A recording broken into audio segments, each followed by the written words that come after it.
Thank you for joining us. Another episode this week of Market Hunter Thursday with Hervé. So excited today. We're going ahead and taking our show to Washington, D.C., kind of my old stomping grounds. D.C. population just over 700,000, median income 86,000. I'll give you a little fun fact of D.C. D.C. ranks in top 3 in the country of cities that have gone through gentrification. So the city looks absolutely nothing like what it used to look like when I went to school back then. It has completely changed over. And part of that is that median income being $86,000. It used to be probably less than half of that many years ago. You have median rent of $1,500, median home value just over $600,000.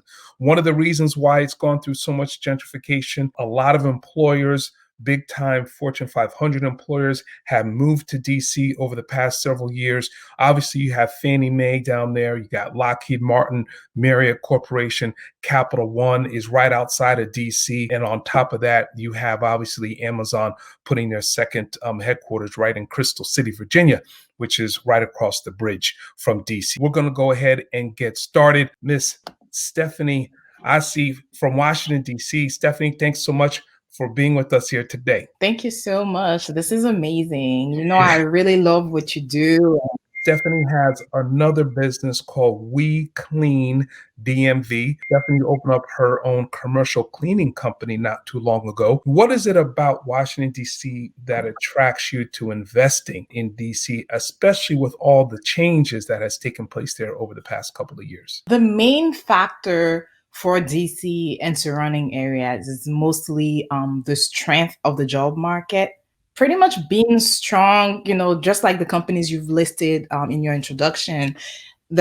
First of all, there's the government presence, which is a huge of employment, job stability. A lot of families are moving into the DC area, working for the federal government. We have quite a good tech presence too, especially in Northern Virginia. You know, just like you listed, Amazon is coming here. We have pretty good Google presence too. A lot of like government technology companies, Booz Allen Hamilton, Lockheed, you have Northrop Grumman. So all these companies are bringing a lot of jobs. And that's attracting families, that's attracting workers.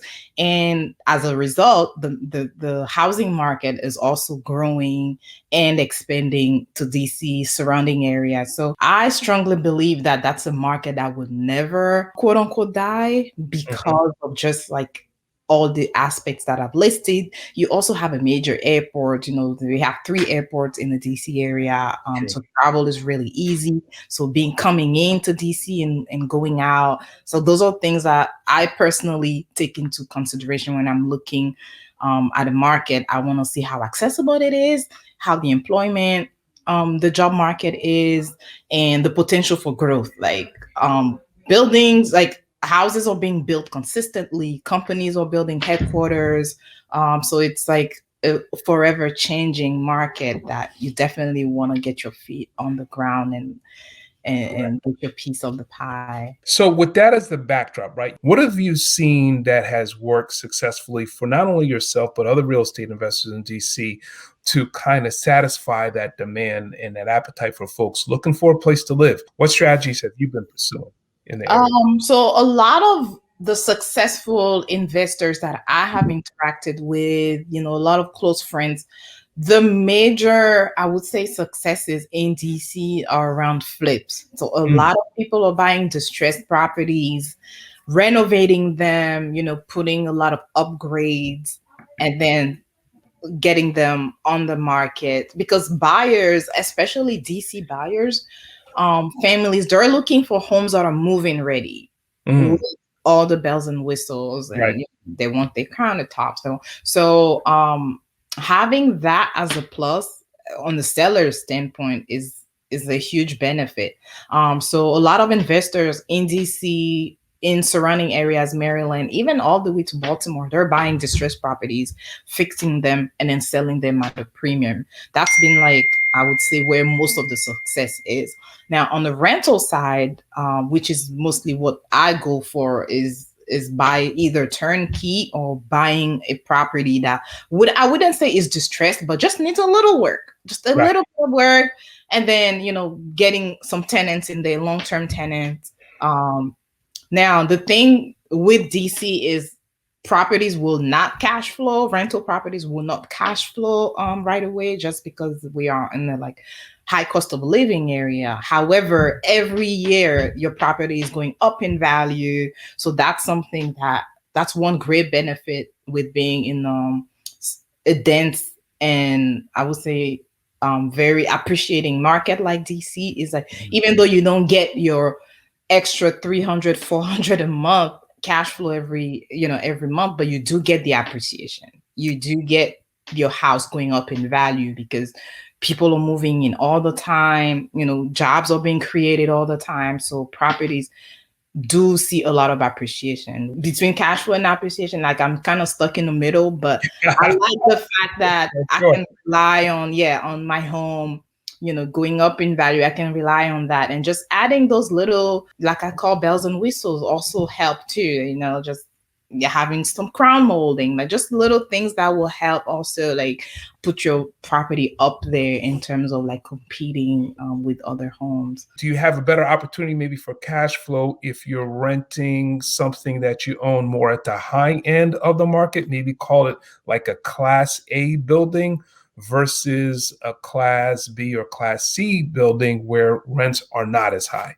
Now, it also depends on the type of property. So condos and I would say single families, townhomes, you will rarely, even in the Class B, Class C, you'll rarely see cash because those are priced usually in the upper 300 to 500s for condos, upper 700s to 800s for townhomes. Yep. So there's no way you're renting that for $5,000 a month. There's the potential to increase rent every year is there. So eventually you will catch up to where you actually cash flow positive. However, with multifamilies, so duplexes, triplexes, quadplexes, that's where you're going to see a lot of cash flow. Okay. You have all these units and, priced at the right level, you can cash flow from day one. When you go, upper Marlboro, so outside of DC, you're getting really close now to cash flowing because the house prices, especially for like townhomes, you can easily rent a townhouse for $3,000. So imagine you would have bought it distressed for, let's say, 200, 250K, put a little bit of work. Now it's worth $350 and you're renting for $3,000. Now you're really in a good shape in terms of like cash flow, taxes are a little lower. So your operating expenses are lower just because you're a little farther out, but then it comes with a little distance. A lot of folks may or may not know DC is split up in quadrants, folks. We got Northwest, we got Northeast, we got Southwest, and we got Southeast, right? And then we've got the Beltway, right? Yeah. South side Virginia, North side Maryland. So if folks are working in DC, going to school in DC, but maybe it's still too expensive to move in DC, from a real estate investor perspective, which quadrant would you look to get started with your real estate investment strategy, whether it's flips and or some small multifamilies, those duplex and triplexes? I'm not sure if you're familiar with the Anacostia, Navy Yard area. Yes.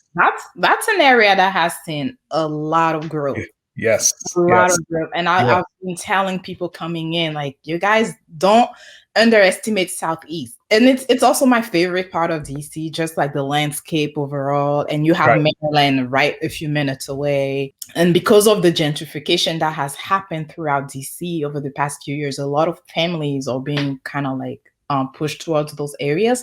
So there's been a lot of development, shopping centers, stores opening, things happening, especially in Anacostia, Capitol Heights, like those areas. And prices are very attractive. Yes. Very attractive right now around there for condos and townhomes or row homes, depending on how you call it. So I encourage people to start looking there. Northwest, It's It's kind of gone. up in the million. Yeah, it's Yeah, gone. the trend has left the station in Northwest. You can still find some gems in Northeast. It's still very well located and metro accessible. You can still get anywhere. But if you're really looking for like those hidden gems, good price, good sense of community, I would say definitely Southeast. Now there are some parts of Southeast you just have to do your research. It goes by street. Every street is different. So, you can't really look at it as a whole. Just pick some areas, go down there. Like you cannot, DC is not a place where you want to buy remotely. You Right. have to be on the ground. You Yes. have to see for yourself, Yes. because every street is different. And then when we're looking at outside of DC a little bit, if we want to talk about Virginia, Arlington reminds me of Northwest. Arlington is Yes. pretty gone too. It's gone. It's gone. Yes. Alexandria, however, has some very, very nice properties. Some areas of Alexandria are actually right off of the George Washington Parkway. Mhm. Beautiful views. And you can still have pretty affordable condos in Alexandria. And then coming into Fairfax County, you get your single families because there's Right. more space. Single family homes. And actually, as you go farther out, I don't know if you've heard of Gainesville or you've Yes. heard of like Loudoun County. Yeah. So Yep. those homes, very nice, lots of space, priced right. So that's where for bigger families that are looking for space and also don't want to compromise on like proximity to the city, I would say Fairfax County, definitely not to go too far. Now, in terms of Maryland, I love Largo, Upper Marlboro, like those parts of PG counties that are still pretty close to DC, about a 15 to 20 minutes drive to DC. So you're not far from the city.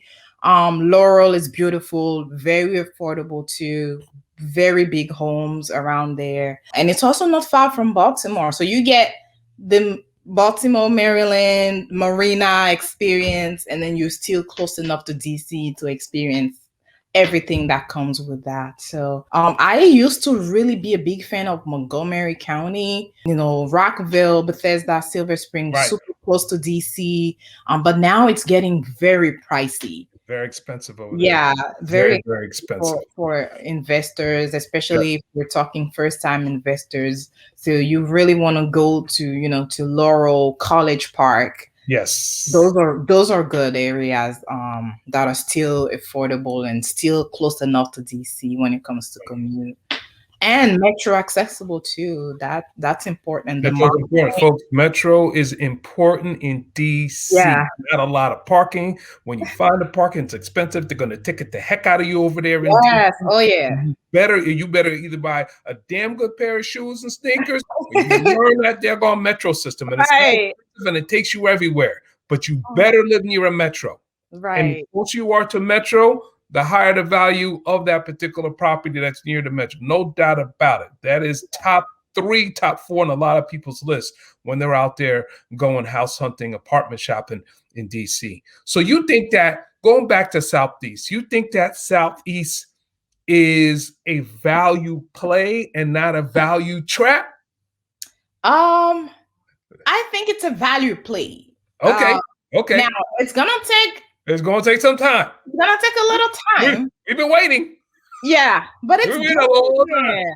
It is getting there. They're doing a lot of work. The city has been doing a lot of work. I tip my hat to the mayor. She's doing a lot of work. Yes. So I know a lot of people might be, giving the side eye, but side eye is not a bad investment. Because you got to go side eye before you go straight eye. You know what I'm saying? Yeah.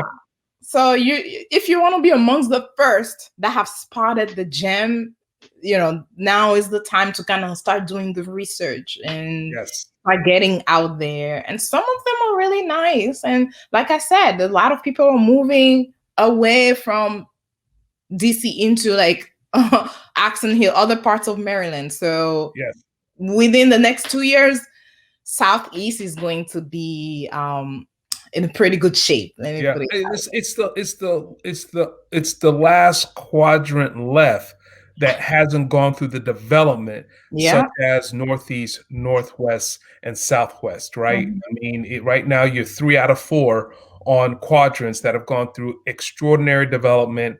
They are the quadrants you're talking about when you're discussing gentrification that has taken place through DC. Mhm. Southeast isn't there yet, but it is slowly catching up. As investors, we have to be able to spot opportunity from afar. That's right.